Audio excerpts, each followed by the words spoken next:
All right, I will say good morning. Good morning. Let us begin by thanking our sponsors for this morning's share. To thank our Talmud Torah sponsors for the month of Iyar, Steve and Teri Czinn, for dedicating all the Sherman Drushos this month in honor of their grandson, Matan Shmuel Aharon. May he grow in Meretz Hashem to be an incredible Ben Torah, Amev Esim Shanim Tovos. Our Day of Learning sponsors, Ilan Alyse Roth, for refuah shleima for Nechama Bat Fruma Riva. We hope that in the merit of our Talmud Torah sheet together, Kol Cholei Yisrael will have a complete and enduring refuah. So with that, let us begin. Today's daf is Mem Gimel 43, a really incredible daf ahead of us today. We are picking up on Mem Beis Amud Beis 42b, and we are picking up in Meretz Hashem 17 lines up from the bottom. So as we actually read this line yesterday, Amar Yitzchak, Amar HaKadosh Baruch Hu, Yava'u b'nei ha-neshuka, v'yiplu b'nei ha-devuka. So as remember again, we see that in the story of David and Goliath is this dramatic reunion between the sisters. Right? We read on Shavuos in the opening of Megillas Rus, the dramatic departure. Right? Remember again, Arpa goes away, Arpa goes back to Moab. Ultimately, Rus clings on to Naomi, and ultimately two sisters, Rus and Arpa, end up going their own way. But again, their grandsons meet again on the battlefield. David, the grandson of Rus, Goliath, the grandson of Arpa. Ultimately, the families being reunited, albeit in these tragic circumstances. So the Gemara goes right, because of the 4 tears that Arpa shed when she had to take leave of Naomi in the beginning of Sefer Us, 4 great and valiant men descended from her. Shena Emar, Vatisa'ena Kavan Vatifkena Od. Uksiv, so that's the passage about the crying. Uksiv, so we'll say, so here the Navi is talking about the size of Goliath's spear. Just to give you like the sheer enormity of the man, the Navi describes in great detail the dimensions of his spear. So it says Chetz Chaniso, which literally means like the shaft of his spear. Vikarinan Eitz Chaniso. Rabbi Lazar Adayin Lo Higano Lechatzi Shvacho Shel Osa Rasha. A little bit of a play on words. Chetz is like Chatzi. The Navi only describes half of the great strength and valiance of this warrior. From here, from the fact that the Navi does not detail the full degree of Goliath's strength and valor, indicates to us that in general, it's not appropriate to speak about the redeeming qualities or the praise of the wicked. So don't say it at all. No, the Navi wants to go into some detail about the greatness of Goliath. Why? Because it's through the greatness or the strength of Goliath that you come to see the valor of David. That David was willing to step forward, and David was willing to go ahead and engage in this battle, even though he was clearly outsized by this valiant warrior, yet again he was willing to engage. I will say, you begin to see this theme, right? We saw it by Nachshon ben Aminadav, now we see it by David HaMelech, that one of the qualities which makes great people great is a willingness to put themselves on the line to accomplish a particularly needed task, even if it's not initially clear how that task is going to be accomplished. So Nachshon says we have to go. We have to go into Eretz Yisrael. What's the plan? I don't know what the plan is, but what I do know is we need to get this done. Right? Similar idea. You have David HaMelech understanding that I have to fight Goliath. How am I going to fight Goliath? What am I going to do to fight Goliath? That I don't know. But all I know is that somehow, some way, this initiative has to get done. Incredible yisod. The Gemara goes weiter. So again, the Mishnah talking about the Mishnah contrasting. Ultimately, again, different types of warriors. So for example, Ammon came with Shovach. Ksiv Shofach.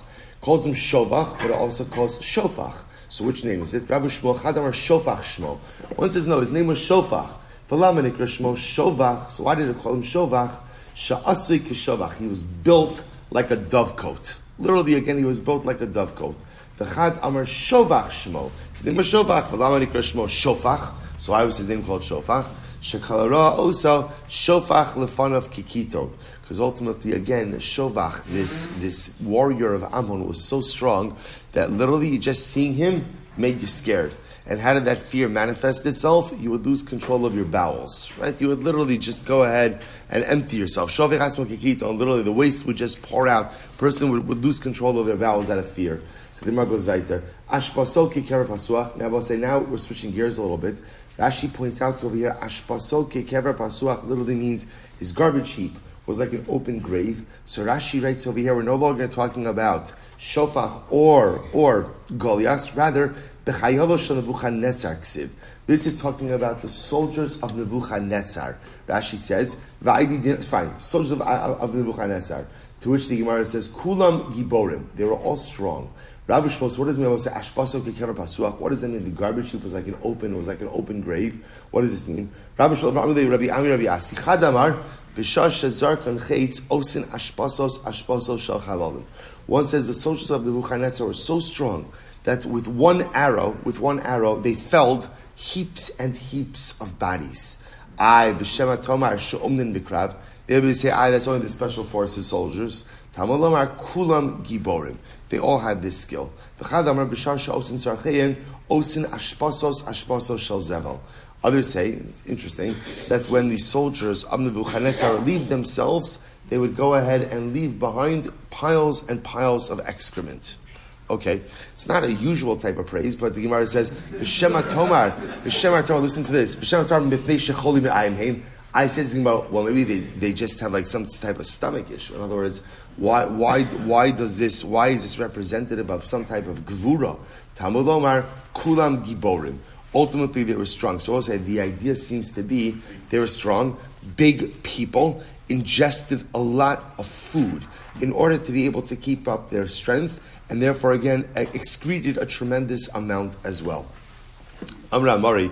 So I'll say just a side note. Shmami na hayman din nafish zivlei choli me'ayim. What do you see from here? That in general, if a person does move their bowels often, if the person does excrete very often, that is usually a sign of some type of stomach issue. To which the Gemara says, so what does it matter?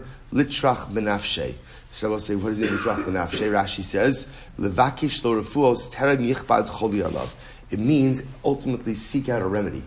Seek out a remedy. So in other words, if a person is constantly relieving themselves, it might be indicative that something is going on with their stomach or whatever, some other part of the body, and therefore, halacha l'maisa, litrach l'nafshe. Go find the remedy. I will say, by the way, there's an incredible Musar Haskell in that phrase. Listen what the Gemara is saying. Person excretes a lot. It's a sign of choli. The Gemara says, okay, and therefore what? And therefore what? And the answer is, go fix it. Go fix it. See, I will say, when a person sees that they have a problem in life, very often we encounter problems, whether it's situational problems, personalistic problems, familial problems, and more often than not, unfortunately, what do we do with our problems? What do we do with them? We ignore them. The Gemara says, what's the proper approach for a yid when you encounter a life problem? Litrach benafshe. Litrach benafshe. Do something. Do something. This something doesn't necessarily mean that you're able to fix the problem. This something doesn't necessarily mean that you're going to be able to find the tshuva for the kasha, the answer to the question. But litrach, I will say, remember again, what is the lashon litrach benafshe? Literally mean litrach, tircha. Put in the effort to find something to better yourself. Put in the effort to do something to somehow advance your personalistic agenda. It's such a simple phrase. The Gemara says, "My nafkamina." So you have a problem. So what? It's not so what. You have a problem. Do something to try to fix it. Incredible. Daiga b'lev ish. So we'll say the Gemara quotes the pasuk. From Mishlei. Daiga b'lev ish yashchena. So I'll say, what does this mean? Literally translated, Daiga b'lev ish. If there's worry in the heart of a person, yashchena. So what does yashchena mean? Rabbi Asi, Chad Amar yashchena midaito or yishachena midaito. One opinion says, ultimately, it means remove it from your mind. Rashi says, yisachena midaito. Yisachena midaito. Remove it. The Chad Amar yasichena la'acherim. Others say what it means is talk it out with others. Talk it out. Both say, again, such a fantastic idea. Daiga b'lev ish. There's something on your mind. So what should you do with it? What should you do with the things that are weighing on your mind? So two opinions. One opinion says, put it out of your mind. Take it out of your mind. Or Yasichen al-achirim, or talk about it with others. It will say, who's right? Who's right? Who's right? They're both right. Sometimes in life you have different types of issues. There are certain things, and again, they both say this is the connection to the previous Gemara as well. I have a problem. Daiga b'levish is something on my mind. Do something about it. Litrach b'nafshe. What should I do? Well, it depends on the problem. Some things, we'll say, this is an incredible yesod. Some things have an answer, right? Some things have a pitaron, they have a solution. So, but sometimes I can't figure it out on my own. So if you can't figure it out on your own, what do you do? Yasichan al-achirim. Go ahead, talk it out with someone else. Talk it out. Figure out a solution. But I will say there are other things, there are other problems in life for which there is no current solution. What do you do with those problems? What do you do with those problems? I'll say, what do you do with them? Sometimes you just have to compartmentalize them. Move them to the back of your mind and move on with your life. That's yasichen daito. That's ultimately, again, remove it from your mind. I will say such an incredible yisod. So if you bring this whole last unit together, it's a dramatic Musar Haskell. What's the dramatic, right? A person has a problem. Holy. So the Gemara says, "My nafkamina, litrach b'nafshe." You have problems in life, challenges in life. Do something about it. What should you do about it? So daiga b'levish, yishacheno. So what should you do about it? It depends on the problem. Some things which have a solution, if you can't figure out the solution on your own, speak about it with others. Yasichen al-achirim. Other things where you can't find a solution to your problems, yasichen midaito. We'll say sometimes in life, it doesn't mean burying your problems, but sometimes you just have to kind of push things from the frontal lobe to the back, right? Not even necessarily to the subconscious, but sometimes you just have to push things out of your primary consciousness. Right now, I can't do anything about this situation. So I have to stop worrying about it. I have to stop thinking about it. I have to stop obsessing over it. Yasichen midaito. I have to move it to the side because I still have a lot to accomplish in life. Incredible. Weiter. V'i atem came. So the chol kach lama. So the Gemara says, remember, we'll say, why is it that the Mashuach Nechama has to get into a whole discussion about, remember again, just to kind of reorient ourselves, what are you talking about over here? The Mashuach Nechama, right? And we're speaking about the Mishnah, the whole speech that the Mashuach Nechama would give to the soldiers before they went out to war. So remember, part of the speech was, all the nations of the world come with their warriors. And who do you come with? You come with HaKadosh Baruch Hu, ultimately, again, who leads you out to battle. So the Gemara says, V'chol kach lama, mipnei shashem v'chol kinuya of top of Mem Gimel, munachin ba'aron. Because also remember again, when they went out to war, they went out with an aron, with an ark. Now we'll say, to be clear, we're going to discuss this. Which ark did they go out to war with? Not the aron that sat in the Kodesh HaKadoshim. There was another aron. Now also you say, where was the other Aron from? So the Mefarshim bring down, when Moshe Rabbeinu brought down the Luchos from Har Sinai, the second set of Luchos, right? Second set of Luchos from Har Sinai. Also remember again, that's when they began construction on the Mishkan. So where did they put the Luchos? From the time that Moshe Rabbeinu brought them down until the time that the Mishkan was completed. Like where'd you put them? Right, on the bookshelf, where'd you put them? So the Mefarshim answered, they had an ark. They had some type of Aron. So what did they do with that Aron? That Aron went out to war with the Jewish army. So therefore, again, when the Mashuach Nechama says that ultimately Hashem Elokeichem Alechi Mochem, so that means the ark with all of the names of HaKadosh Baruch Hu inside of it was going out to war. V'chinu Omer Vayishlach Osam Moshe Elef Lamata L'Tzava Osam Es Pinchas Osam. So the Gemara breaks down the pasuk. Who's Osam? Elu Sanhedrin. Pinchas Ze Mashuach Nechama. Uklei Kodesh Ze Aron V'Luchos Shebo V'Chatz Shebo. So we'll say. So we're going to discuss this exactly. What does it mean that the Luchos? What was in this Aron that they took out to battle? We're going to discuss this as well. Uklei Kodesh. What is the holy utensils? Ze Aron V'Luchos Shebo. Fine. V'Chatzotzros Hatrua. The trumpets. Ela Shofros. This refers to the Shofros. So Tana. Lo lechinam halach Pinchas leMelchama eli pared din avimo. So we'll say we're pausing here for just a moment to speak about a specific situation. Pinchas, right? So it's not for nothing that Pinchas went out to war. Why did Pinchas go to war? El lepara din avimo. Pinchas went out to war to avenge his maternal grandfather, Who was his maternal grandfather? Shneimar. V'amidyanim machru osal misharim. Also remember again, Pinchas went out to war against the Midyanim. This is after Pinchas kills Zimri and Cosby. He goes out to war with the Jewish army against Midyan. So why was this Pinchas' fight? Pinchas goes out to war against Midyan in order to avenge his maternal grandfather. Who was his maternal grandfather? Yosef. What problem did Yosef have with the Midyanim? The Midyanim sold Yosef. Well, the brothers sold Yosef to the Midyanim, and the Midyanim ultimately sold Yosef to the Mitzrim. Remember the Pinchas Yosef, Azi? Is that true that Pinchas is descendant of Yosef?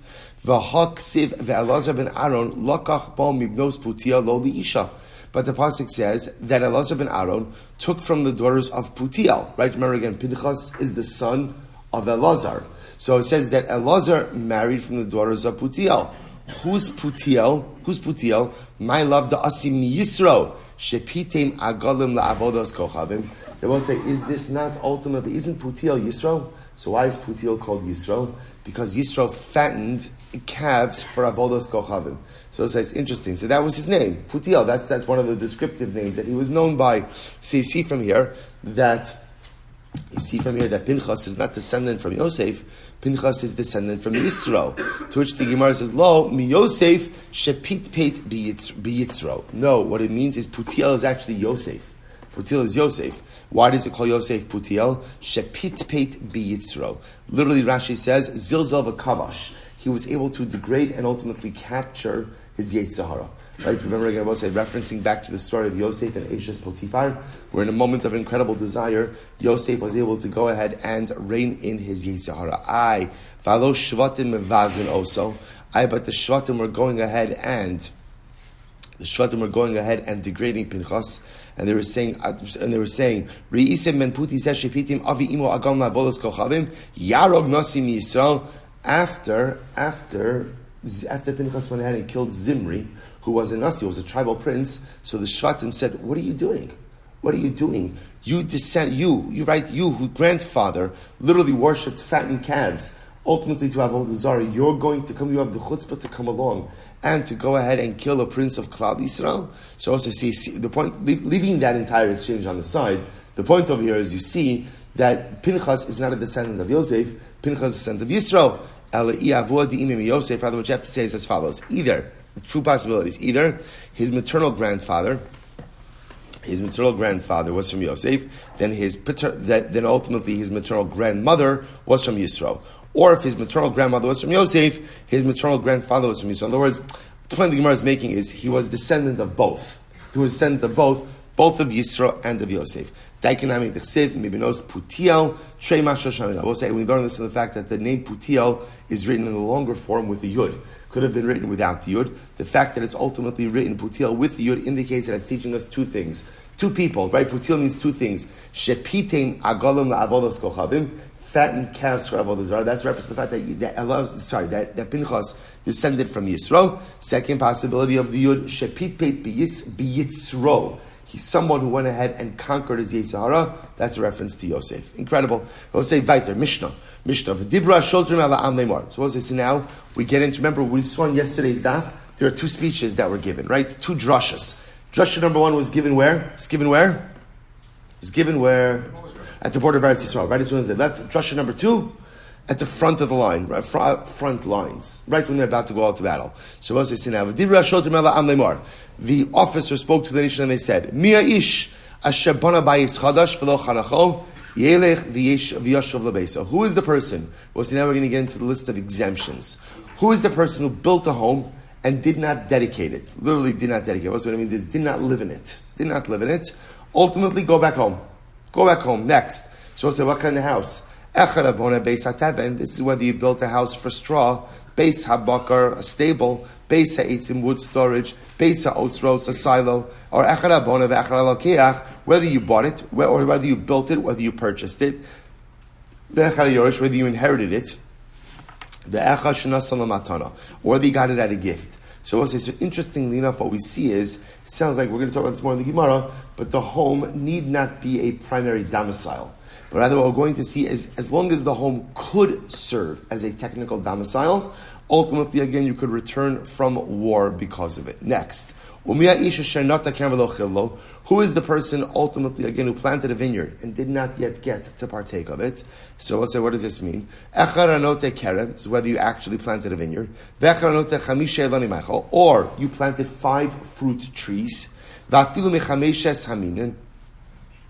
even of 5 different species. So whether you planted something, whether you layered something, or whether you grafted something, whether you bought it, or you inherited it, or you got it as a gift.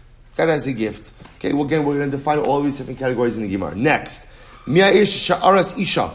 is the man who betrothed the woman, but did not yet live with her? Go home. This is whether you did erusin with a basula, or if you did erusin with an almana, afilu shomeres yavam. Interesting. Let's say even if it's a situation of shomeres yavam. Remember again, what's that case? Right? Reuven is married to Rachel. Reuven dies. Shimon now is a surviving brother. So now Rachel is a shomeres yavam to Shimon. So even that type of situation, afilu shama shemes achal b'machama. Even if we'll say, let's say again, Shimon hears that Reuven died in battle, and now again, Shimon himself is at the front. Choser bo. Ultimately, I will say, for all of these circumstances, you go back for more. So the Gemara says, the kol elu ve'elu. We'll say first of the intermediate Y lines. Kol elu ve'elu shomim divrei kohen mi'archa emachama. The chosrin o misapkin mayim umozu v'taknes hadrachim. I will say, now here's what's fascinating. So 3 categories, I'm familiar with this, right? Someone built a home, didn't live in it. Someone went and planted a vineyard, didn't partake of it. Someone married a woman, didn't live with her. 3 exemptions, right? So the shotr, we'll say, we said in yesterday's daf. What's the dramatic idea? And I will say, it's not the pshat that like you're traveling with the army, you're like, oh, you know what, I just realized, I betrothed a woman, I didn't live with her, right? Or I built a house, I didn't live with it. Obviously, this is not like Panim Chadashos Ba'alakan. So remember, we saw yesterday, what's the pshat? The Jewish army goes out to war. Every single Jew goes. You go with your brothers. You go with your people. Okay, not everybody goes to fight, but you go. You give chizik to the people who's going along. Again, they will say, there's a chizik for Klal Yisrael when a massive army goes ahead and leaves and goes out to battle. So you go. But now, you hear about one of these exemptions, you go back home. What does it mean to be exempted? What it means to be exempted is you are exempted from fighting, but you are not exempted from supporting the war effort. Right? So any of these guys, they go back and essentially they become part of the supply chain. Right? They become part ultimately again of the, what's the word? Support. The support crew, the support for the war. And what do? They go ahead and what happens? So they supply food for the troops, water for the troops, and ultimately make sure that the roads are fit for passage. Okay. So we'll say, now again, there are certain things that if you built, or are certain things which you won't get an exemption for. For example, we'll say like if you build ultimately like a gatehouse, mir pesas, you build the portico. So essentially like if you ordered a shed from Home Depot, right, and you went ahead, right, and you put that up in your backyard, right, that is not getting you out of war. That's not getting you out of war. Or we'll say, or a person, we'll say, remember again, the example of planting, remember, the Torah's example is who planted a vineyard and did not yet take part of the fruit. So we extended the definition of vineyard. That doesn't mean vineyard. It could even mean 5 fruit trees. What if you only planted 4 fruit trees, or 5 barren trees? We'll say again, ultimately this would not be a reason, this would not be a license, not be a license to not go out to war, or not be a license to return from war. Next, hamachshes grushaso. Well, so what about in the marriage category? If you remarry your divorcee, right? Reuben is married to Rachel, he divorces Rachel. Now he does erusin with Rachel again. He hears the announcement of the Kohen. He's ready to go back. No, not you. You don't go back. Machse grushaso, you don't go back. Or Amar le Kohen Gadol, grusha v'chalutz le Kohen Hedyot, mamzeres unesina li Yisrael, bas Yisrael mamzer unesin lo hayachozo. Or I will say the other type of marriage you don't go back for is an illegal marriage. Like remember again, I will say we don't pass like Rabbi Akiva, and therefore we pass him kiddushin tovsim b'chayvei lavin. Right? Rabbi Akiva is the opinion who says that in kiddushin tovsim b'chayvei lavin, even if the marriage is only punishable by a lav, Rabbi Akiva holds that the marriage does not take effect. We don't pass him that way, but where the marriage does take effect, even if it's illegal. But lamaisa, you do not go back for war from that type of marriage. Rabbi Yehuda Omer, af habone bayis al mechono lo hayachozer. Rabbi Yehuda says, well, say, listen to this. What happens if a person had a house? They knocked down their current house, and they're rebuilding the house. Rabbi Yehuda says, you don't go back for that either. You don't go back for that either. Right? Right? Rabbi Eliezer Omer, af habone bayis leveinim b'sharon lo hayu chozer. So I'll say, so too, if you went ahead and you built a home out of bricks in the Sharon region area. So we'll say, tap Rashi. The Rashi's on both sides of this top. There's a left-hand column, top left-hand column. Leveina makom Sharon. Makom hu sheshmo Sharon. There's a place, there's region area that is the Sharon region. And the earth is very muddy. And therefore, again, you can't really make proper bricks. V'lo havi davar kayama. And we'll say, ultimately, again, this would not be a permanent structure. You couldn't really build an enduring structure. We'll say they had to go ahead and rebuild their homes once every 3.5 years, or 2 times in 7 years, that the Gemara says. So such a temporary structure would not be a reason to go ahead and go home. I will say, we're going to see, there's obviously a svara for all of this, right? Why are we sending soldiers home from war? Why are we sending soldiers home from war? Because for a soldier to be effective, he has to have singular focus. He cannot be focused on anything other than winning the battle and taking care of the guy next to him. That's all. That's all. He can't be worried about his wife. He can't be worried about his house. He can't be worried about his field. And therefore, again, but we understand some people are preoccupied. If you are preoccupied with something that is going to distract you, we don't want you on the battlefield. We love you. Go back and help, but we don't want you on the battlefield. We'll say, do you understand the incredible Moshe skill? If you want to be successful in the battles of life, one must have single-mindedness. One must be determined. One must have tunnel vision. One must be able to shut everything out. More often than not, the reason we don't accomplish the things we want to accomplish in life is not because we don't care, and it's not because we're not trying hard enough. It's not because we're not willing to put in effort. It's because we lack focus. Because we lack focus. I have diffused attentiveness. Right? I'm paying attention to a million things at once. And when you pay attention to a million things at once, you get almost nothing done in the correct way. Right? We're all diffused for a variety of different reasons. Right? But Lamaisa will say, isn't that incredible? So Mashuach Milchama says, if we don't have your full attention, you will not be successful in this battle. We love you. We thank you for showing up. Now go home. And what's true on the actual battlefield of war is just as true on the battlefield of everyday life. You want to be successful at something, whether it's your learning of the daf, or whether it's your profession, or whether it's your family time, single-minded focus. Single-minded determination, the ability to block everything else out when you're doing the task at hand. That's what creates success. The Gemara goes weiter. We'll say now there's a whole other group. So it's a whole other group. Group number 1 are the soldiers who go to battle.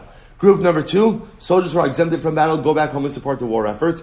And now there's a third group. We'll say this third group does not show up for duty.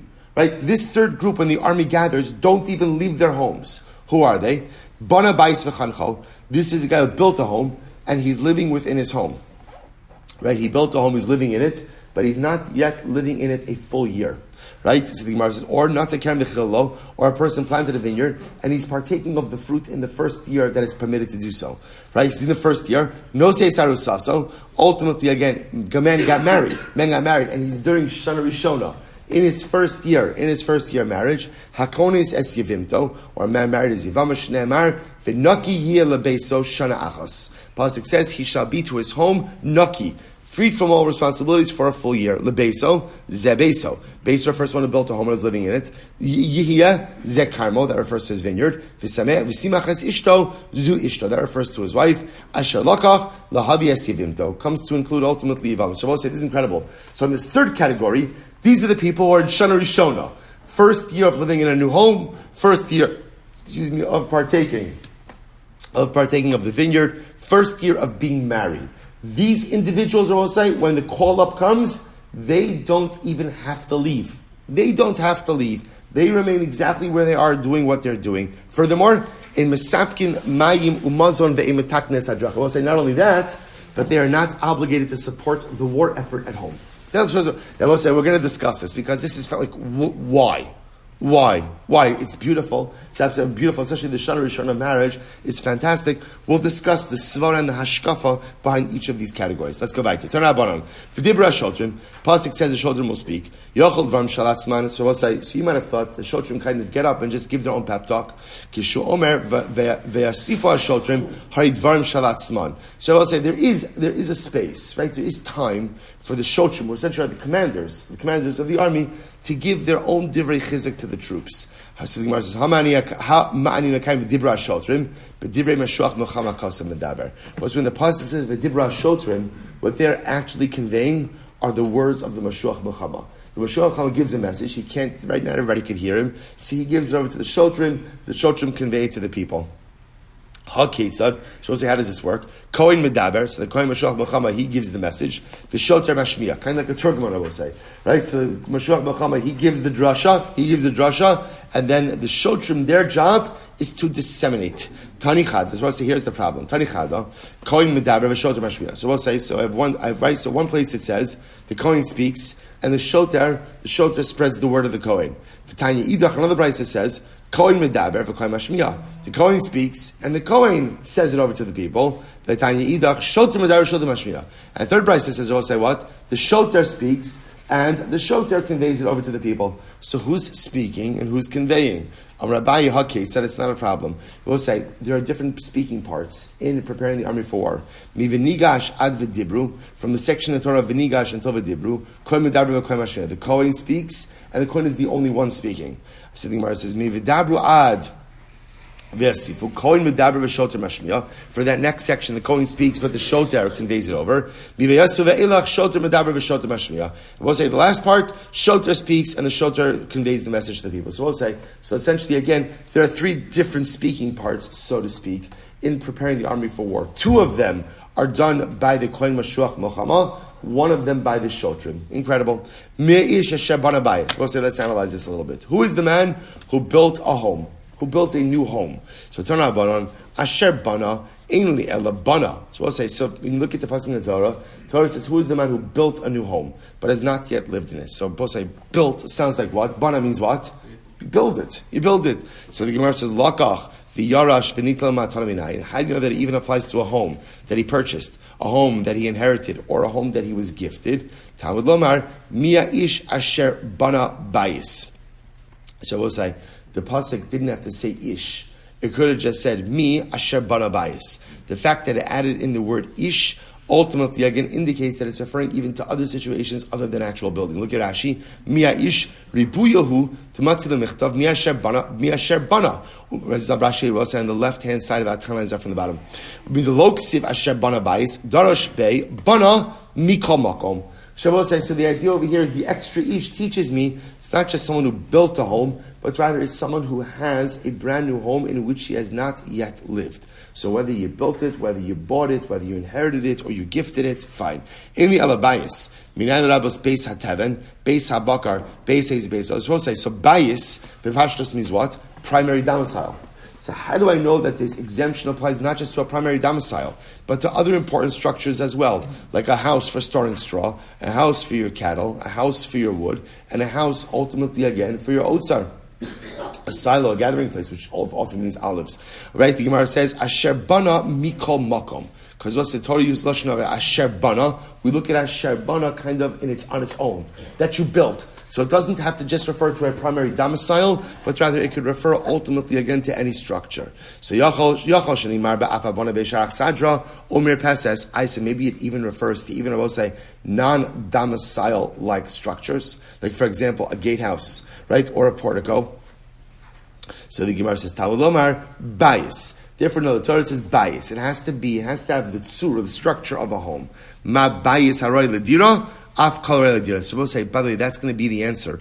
You'll ask yourself, so I don't understand why you are allowed to return from war for a house of straw, right? A house for your cattle, a house for your wood, and a house because we'll say, technically speaking, the way those were constructed is they could be used as a domicile.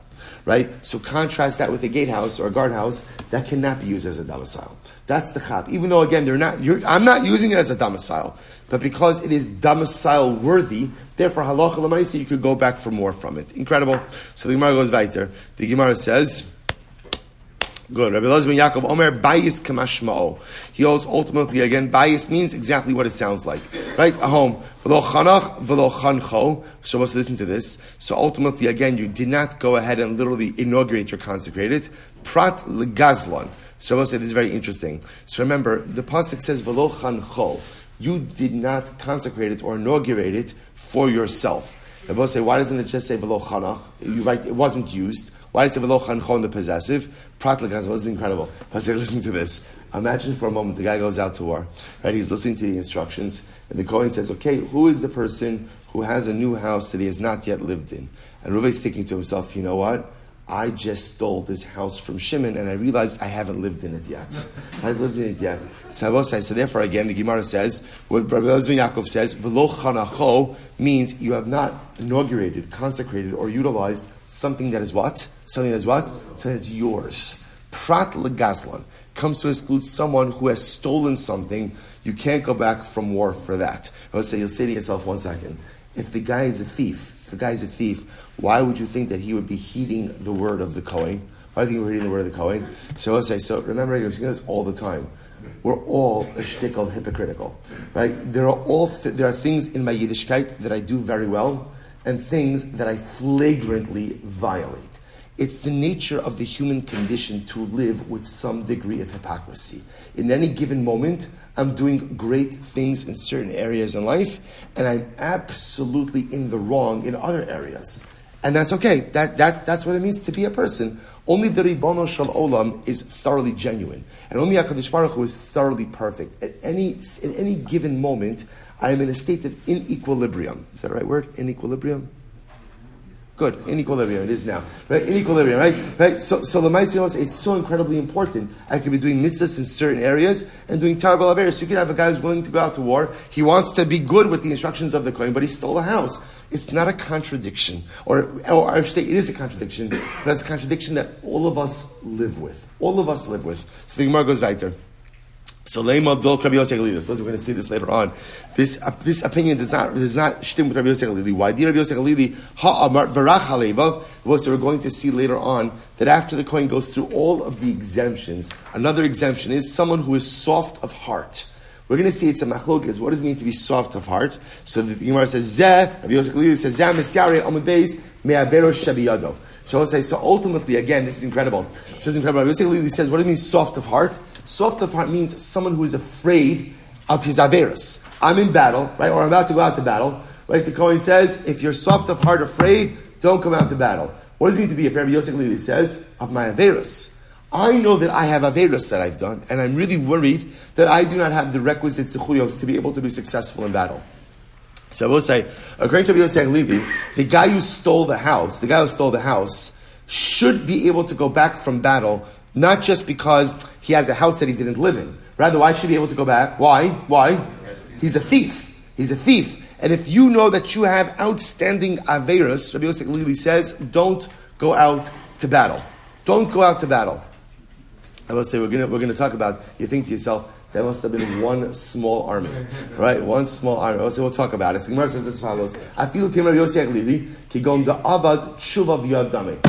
I will say, what's the case? This is incredible. What's the case? The case is where Reuven, who's standing on the battlefront, right? Reuven stole the house from Shimon. So now what happens? He hears the Kohen says, whoever has a house and didn't live in it for a year should go back. So Reuven's thinking, that's me. Rabbi Yosef Lili says, so now the Gemara says, Chanacho, it has to be your house. It has to be your house. You don't go back for a stolen house. The Gemara says, but what about his averos? He has an outstanding avera. That's also a reason to go back. Tush Gemara says, no, he doesn't have an outstanding avera. Why? Because what did he do? He did shuvah and he paid for the house. Right? So Reuven felt that. He did shuvah. He acknowledged to Shimon, I stole your house. Right? Can I buy it from you? Shimon says yes, and he gave him the money. Well, if that's the case, if that's the case, then Lamaisa, what happened now? Reuven, as he stands at the front of the battle, stands in the battle line, he's what? He's a proper purchaser. And if he's a proper purchaser and he hasn't yet lived there, then what? He should be able to go. He should be able to go back from war. To which the Gemara says, listen to this. Kevan de meikara b'toras kazela asliya lo. Since we say, how did he get that home? How did Reuven get that home? He got the home through theft. So the Gemara is saying is the exemption, the technical exemption of going back for a home that you did not yet live in, is a home that came into your possession through legal means. The fact that this home initially came into Reuven's possession through illegal means, i.e. theft, even though he remedied the theft, right, and he paid for the home, so l'maisa, again, you don't go back for such a home. I will say it's a technicality. But I will say, what a dramatic Musar Haskell. There are some things in life which turn out fine in the end, right? The result is fine. But the problem is when parts of the process are flawed, those flaws don't go away even if the end turns out as it should. And I will say, you see this kind of all the time in interpersonal relationships, right? Imagine in a marriage for a moment. This is Maisim B'chol Yom. Well, for some of us, that's Maisim B'chol Yom. Let's say, so you get into an argument with your spouse. And let's say it's one of those rare moments where you are wrong. You're wrong. Mamish, you're wrong. So, right? I know, crazy, right? So what do you do? You muster up the courage. You own it. You apologize, right? And you're back on track. Except there's only one little problem. What's the one little problem? Right? The avla, the mistake is still there. Right? So now, like the process is good. By the time we got to the end, we finished, right? And the truth is, I'm not talking about one of those apologies that you have to give, the apology that says, I'm sorry if I did something that hurt you, right? I'm sorry what? Did you or didn't you, right? I'm sorry if I did something that you or someone you know may have perceived as a slight to your dignity, right? Better off not saying anything, right? Imagine it's actually one of those genuine apologies where I really messed up. I'm really sorry. It was a moment of weakness. It was poor judgment. I love you very much. I'm so sorry. Please accept my apology. Genuine. And the apology is genuinely accepted. Often in relationships, the hurt still hovers. Because you can't forget, right? The affected party, the aggrieved party, often can't forget the wrong. I forgive, but I can't forget. That's the challenge in relationships, and we have to be so careful with our interactions. Because you could always apologize, and the apology could be accepted, and there is the ability absolutely to move on. But sometimes when a process begins in a flawed way, even if you're able to turn it around by the time it gets to its conclusion, the flaw remains. It's like a diamond, right? If you go ahead and you get a diamond and you put it in a setting, the diamond has a flaw. So what can you do? You go to a good jeweler. What does the jeweler do? The jeweler puts the flaw right by one of the prongs of the setting. So no one is ever going to know. No one's ever going to know, right? The kala's not going to know. No one's ever going to know, right? Except you, the purchaser of the diamond, it's there. It's there, right? It's always there. It's always going to be there. And a lot of times that's how relationships work as well. So the diamond is beautiful. You can build a beautiful relationship. It's gorgeous to look at. But Lamaisa, the flaw still exists. When things start out in a flawed fashion, even if by the end of the process we're good, the flaw hovers. You stole a house, very good. You did tshuva, it's yours now legally, you're fine. But Lamaisa again, it started out in the wrong way. And the problem with starting out in the wrong way is often that flaw does not go. It's such an incredible Musar Haskell for how we live and certainly how we create our relationships. Let's go weiter. Right, you really have to go weiter. Says the Gemara, Mea ish not to Karen. Who is the person who planted a vineyard? Asher nata, ainli ela nata. I only know mamish that the exemption is for a person who actually went ahead and planted a vineyard. So lakach yarash v'nit lo matan minayim. How do I know that it even applies to someone who purchased, who inherited, or got it as a gift? Talmud Lomar, umia ish asher nata keren. So the Gemara will say once again, it's the same drasha, ish. Ish is always extra over here. So from the extra ish, what we're constantly learning are these additional categories. Eli ala keren. I don't know a vineyard. How do I know that it even applies to 5 different types of trees, right? 5 different types of fruit trees. Even different species. Talmud Lomar Asher Nata. Yosef says you plant. In other words, it doesn't have to be an actual vineyard, but rather it's at least 5 fruit trees. That creates a halachic vineyard as well. So maybe it even applies to 4 fruit trees, or for that matter, 5 barren trees, 5 non-fruit producing trees. So the Gemara says, Talmud Lomar, Kerem. We'll say just like that kerem ultimately is something that is significant, so it has to be a minimum of 5 fruit-bearing trees, and it can't be any barren trees. Rabbi Elazar ben Yaakov Omer, kerem kemashmo. Rabbi Elazar ben Yaakov disagrees. He says kerem means kerem. Kerem means kerem, right? What is a vineyard? What do you go back from war for? A vineyard. A vineyard. Lo chilel v'lo chilelo. So we'll say, so remember again, Rabbi Elazar ben Yaakov, it could have said lo chilel. Literally, again, you did not enjoy it. You did not enjoy it. Right? You did not enjoy it. Why does it say v'lo chilelo, possessive? Prat lemavrich ulemarkiv. That comes to us. Good about say someone who layers or grafts. What we learned in the Mishnah. Echad hanotea, the echad hamavrich, the echad hamarkiv. But I will say that Allah, so we learned in the Mishnah that whether you plant or whether you layer or whether you graft, ultimately, again, that is a reason to go back from battle. So that contradicts what we just said before. Lo kash, it's not a contradiction. Kan bahar kavas iser, kan bahar kavas heter. Rabbi said this is fascinating. Remember again, Lamaisa, there are different forms of grafting. There is legal grafting and illegal grafting. What's an example of illegal grafting? Grafting 2 different species together. What's an example of legal grafting? Grafting the same species together. So if you did illegal grafting, you cannot go back from war for that. The same way that what? If you're in an illegal marriage, you cannot, go back for war from that. But if you did legal grafting, what is that? Legal grafting has the status of actual planting, and therefore you could go back to war from that. Incredible. We'll say, what's the case of legal grafting? What's the case? So ilema yolda biyolda. So we'll say, if you say we're talking about grafting a young sapling with another young sapling, so tefach dibay mehadim mishum yolda rishona. Then we'll say I should be able to go back. Forget about the grafting. I have a young sapling, right, which I have not yet partaken of. Rather, it has to be Ella Yolda Bizakina. Rather, we'll say, what does it have to be? It has to be that you're grafting a young sapling with an older one. I have Rabbi Avo Yolda Shasifka Bizakina, Batla Yolda Bizakina. But I will say, if you go ahead, what we learned that if you graft a young sapling, right, with an older one, ultimately again the young one is bottled to the older one. Ve'in badin arla. And I will say, V'haraya, the new growth would not be subject to arla. So if that's the case, if you're grafting Yolda Bizakina, a young sapling with an older sapling, you shouldn't be able to come back from war for that, because Lamaisa, that would have the status of a mature tree already. Rabbi Yomi, the Olam Yolda B'Yolda. What's the case? The case ultimately is where you're grafting a young sapling onto a young sapling. Ukigon, Dinata Lahach Kamaisa L'Siyag U'Lekoros. This is fascinating, I will say. And we're talking about a case where the first tree that you planted was not planted for its fruit. Rather, it was planted to serve as a border, right? Either as a siyag, either like as a fence, like a property fence, or koros. So you're going to use it for wood later on. So therefore, again, it did not really have the status, ultimately, again, of a fruit tree. Take a look at Rashi. Rashi's on the right-hand side, almost right across a couple lines down. You had a breach in the fence of your field. And what happens? You originally planted this older tree, or this first tree, in order to go ahead and serve as a fence. Therefore, you're grafting the younger sapling onto it, and halacha l'maisa, the identity of the new growth is identified by the new sapling, and therefore it's new growth, and you can go back for war from that. If you planted it, say not for tree purposes or food purposes, but rather again, either for wood purposes or ultimately to serve as a fence, it is pater from arla. So I'll say, why is it that when you graft a young tree onto an older tree, so the young tree is batla on the older tree? And why is it ultimately, again, if you graft a young tree onto a young tree, it's not batla? Hasam, in the case of the zakena, we'll say by the zakena, if you change your mind about it, ultimately, again, it doesn't change identity. We'll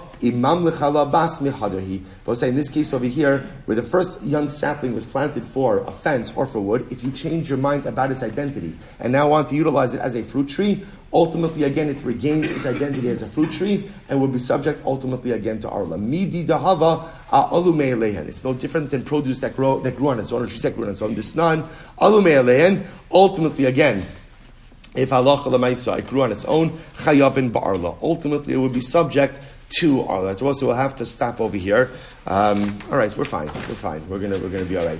Let's say so. We'll stop over. We'll pick up over here tomorrow. Again, I'm leaving you off right in the middle of the subject, still of the kerem. We'll delve more into that tomorrow. Get into the exemptions, and then of course get into the exemptions ultimately again of marriage as well. We'll say tremendous stuff. Shkoyach.